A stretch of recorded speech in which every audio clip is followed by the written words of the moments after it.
Okay,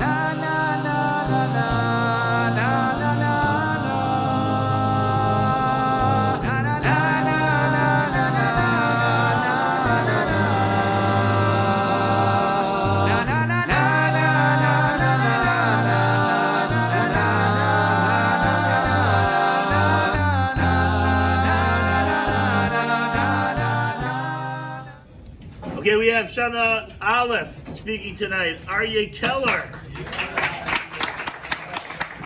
Shana Bet speaking tonight. Ben Reinberg.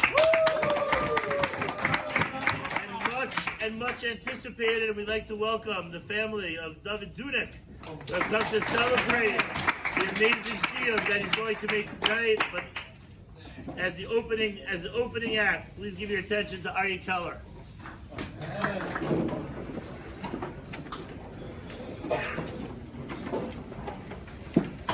In this week's Parsha, Parshat Vayigash, the brothers in Yosef have their joyful reunion. Of course, Yosef presented his family and himself to Paro. And Paro weirdly asked Yaakov the following question. Vayomer Paro el Yaakov, kama yemei shnei chayecha. Paro asked Yaakov, how many are the years of your life? Why of all questions, Paro might have asked Yaakov when he inquired about his age. Did Paro truly care about this? Perhaps he was hinting at something else. Paro wasn't concerned with Yaakov's chronological age. However, he was interested in how many days Yaakov had fully lived and felt alive. How many days did Yaakov spend living life to the fullest? These were the days that would shape the rest of Yaakov's life. We often confuse activity with accomplishment and productivity. We can be busy all day, yet accomplish nothing. Worse, we may waste a whole day sitting around, lying in bed, sleeping in, binge watching Netflix. Is a day like this actually a fulfilling day in our lives? Clearly not. We must be very careful with how we use our time, especially when we have the privilege of being in yeshiva. Unfortunately, many of us are watching Netflix and sleeping in our own way. Hashem has given every one of us a distinct skill, and He wants us to use. A genuine day in our lives is one which we live as if it's our last. If it was your last day, would you bum around in bed all day? Obviously not. Of course there's a balance, and it's okay to sleep in and watch Netflix on occasion, but it can't be the essence of us. Depending on how much time we have, a task will contract or expand. People will always push off finishing a task until the last minute. We all seem to take as much time that we've been given, whether it's preparing for a speech, buying gifts, or finishing a job. On Friday night, just minutes before Shabbos, the preparations are going. Everyone always uses all the time they've been given, whether it's a winter Shabbos, arriving at 4, or a summer Shabbos, arriving at 8. Similarly, whatever personal goals we have in our lives may contract or expand, depending on how much time we have for them. And because most objectives are ones that we desire to attain within our lifetime, we feel as if we have the rest of our life to do so. This is why most individuals never reach their full potential. Unfortunately, the world is filled with older individuals sitting in their rockers, reflecting on a life gone by, who are still waiting for the right time to start their objectives, realize their goals, and truly live the life of their dreams. And this is just what Paro asked Yaakov. He was curious as to how many days Yaakov had truly lived. Paro knew that Yaakov was a knowledgeable and esteemed man. Therefore, he wanted to know how many days Yaakov was able to battle his instinctive urge to push off work towards his goals and dreams, and instead live each day like it was his last. Because a task will contract or expand depending on the amount of time we have to complete it, it's critical for us to begin right now in order to fully experience all the days of our lives.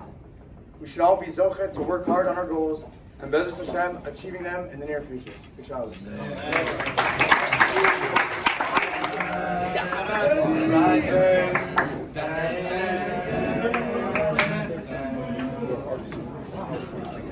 See everyone. I want to quickly give quick thanks to a few people for kind of helping me with the Sefer Torah. So first I want to give thanks to Rav Natanel for giving me the opportunity to speak tonight.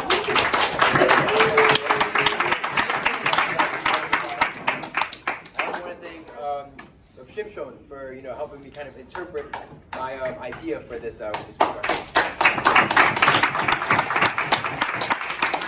And lastly, I want to thank my morning chair Rav Paltio for also kind of helping me.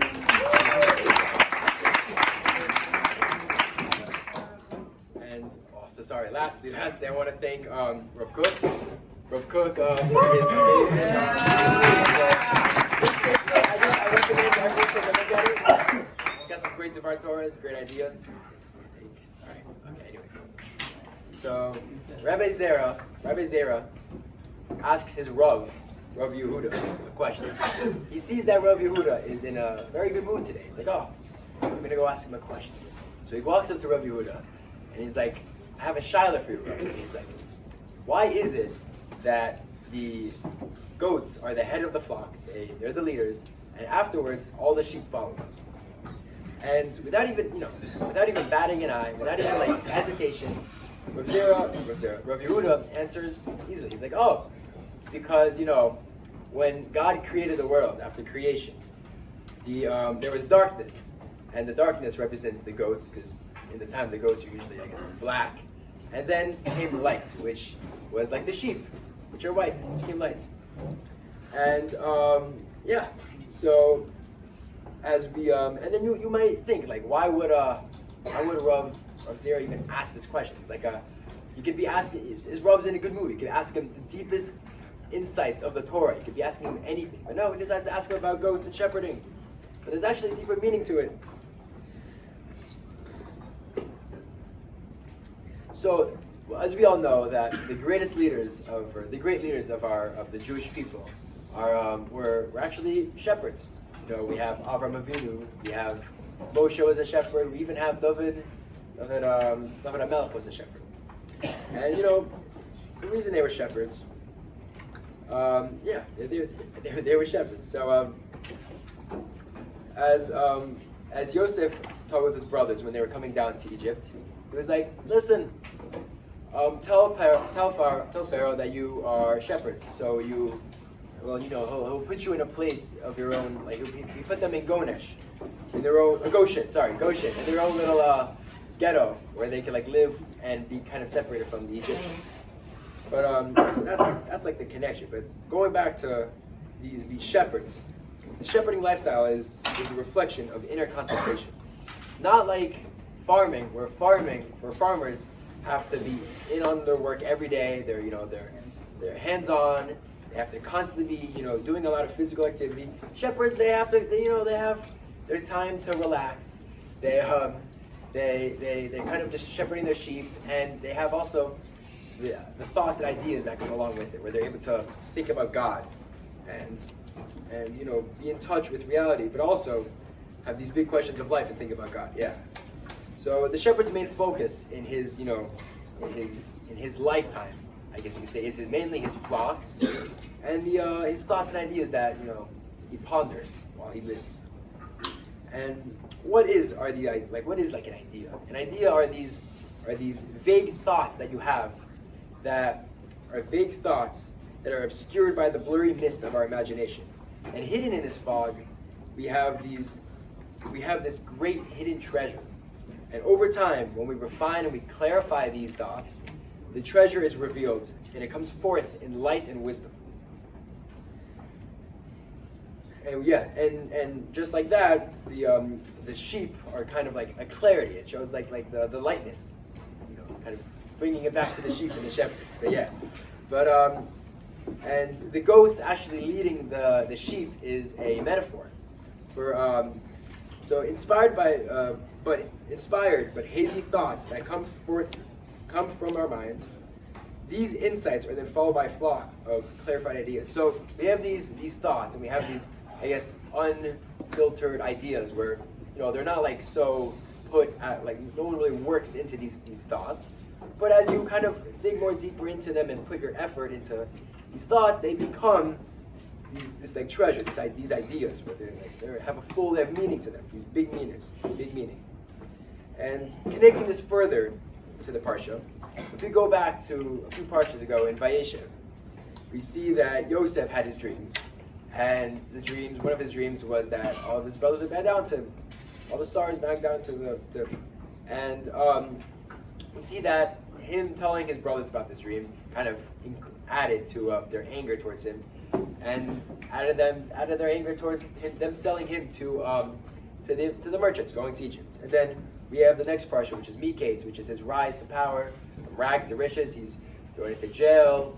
He has to work his way up, and he finally makes it the second in command to Pharaoh.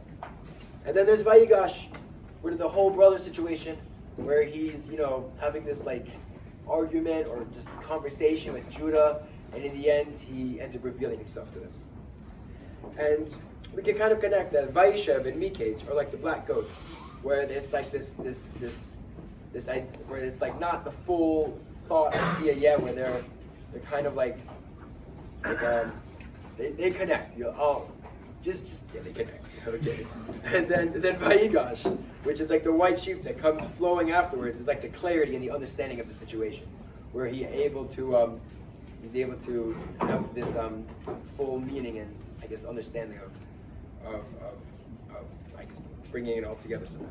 But anyways, and just like dreams, Shana Aleph and Shana Bet alike, we all have these dreams, we all have these ideas where we have this quick bit of inspiration where we're like, oh, I want to learn all of Shas, I want to learn this Masechta, I want to learn this Megillah, I want to learn this and that. And these quick ideas, they're dreams. These are your dreams. But just like they're dreams, they're like your dreams. Meaning that you can dream big and you're like, oh, I'm going to do this, I'm going to finish this Masechta, I'm going to learn strive for truth, I'm going to do this, I'm going to do that. But they're also not real until you put forth them and make them kind of real ideas to real things. Just like so you have to be like a shepherd who sticks with his dream, and then when he sticks with that dream settles into a reality, into certainties. And you'll be having that dream, which is in the darkness, and when you make that dream a reality, it's brought to light, just like with the sheep that represent the light. Everyone should be zocha to reach their own personal vayigash and have that clarity, put those dreams into reality. Okay, as we call up Reb David Dunec to make a Siyum, we very much want to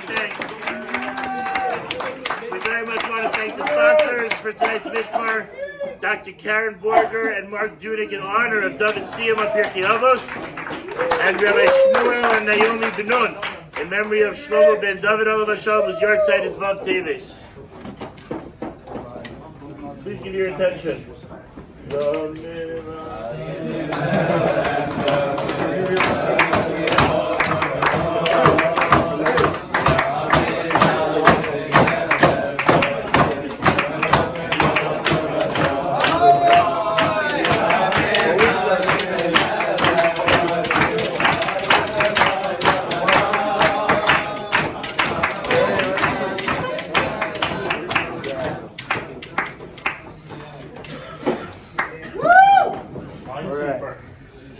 I know we all want to go munch, so I'll try keeping this short. But before I start, there are a few people that deserve my gratitude.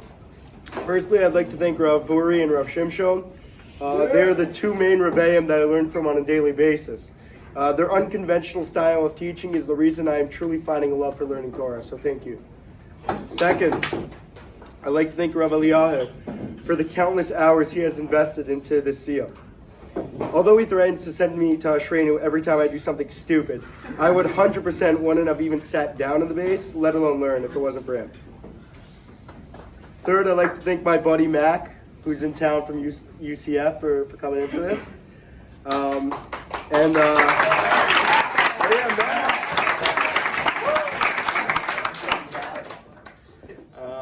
And lastly, I'd like to thank my parents for spending the thousands of dollars to send me to such a wonderful yeshiva and sponsoring tonight's spread. Yeah,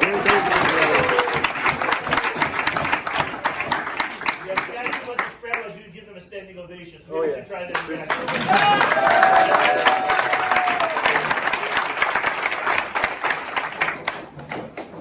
I simmer down. Over the last few months, I've realized that there are 3 guarantees in life. There's death, there's taxes, and there's getting called out by Rav Mo and Rav Natanel. Tonight I'm going to talk about death. Coming out of an incredibly inspiring Poland trip, it really resonated with me that there are very few things that we leave this world with. We don't leave with designer clothing or expensive cars or any money. One of the only things that we really leave this world with is our name and our reputation. The Pirkei Avos builds on this thought in Perek Daled, Mishnah Yud Chet. Now bear with me. My Hebrew's kind of iffy, so bear with me. So Rabbi Shimon says, Shosha Ketarim Hem, there are 3 crowns. Keter Torah, Keter Kahuna, Keter Malchut.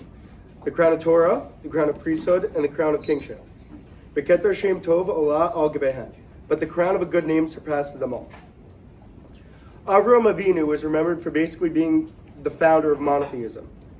Sarah Schneer, as we learned on the Poland trip, she was remembered and is remembered for basically revolutionizing female education and starting Beis Yaakov. And Hitler is remembered for killing 6 million Jews. According to my uncle, the legend goes that my namesake Dezo was this huge guy, probably the size of a fish. Apparently, anytime the Goyim would start fights with the Jews or try to hurt them, the Jews would say, call Dezo.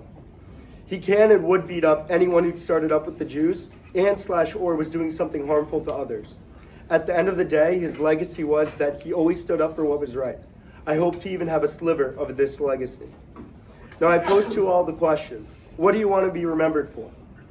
If you were to, God forbid, die today, what would you be remembered for, and are you satisfied with that answer? I have ways to go to get to where I want to be. My goal in life is to have a positive impact on those around me and stand up for what is right. Have I accomplished that? Absolutely not. But I can promise you all this. I'm dedicating the rest of my life towards it. It all starts today. I challenge you all to figure out what you want to be known for and start working towards that goal. I challenge you all to start today. Good Shabbos and Happy New Year's, fellas.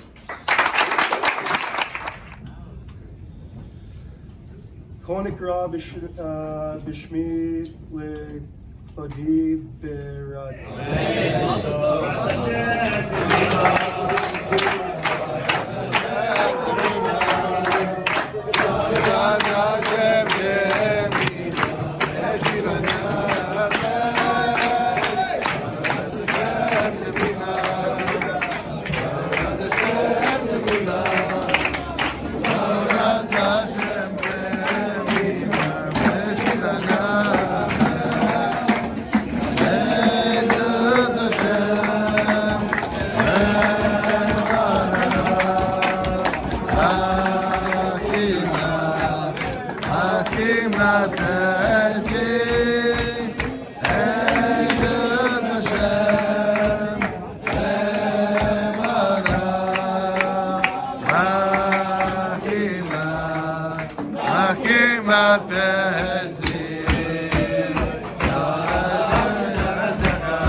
Gracias.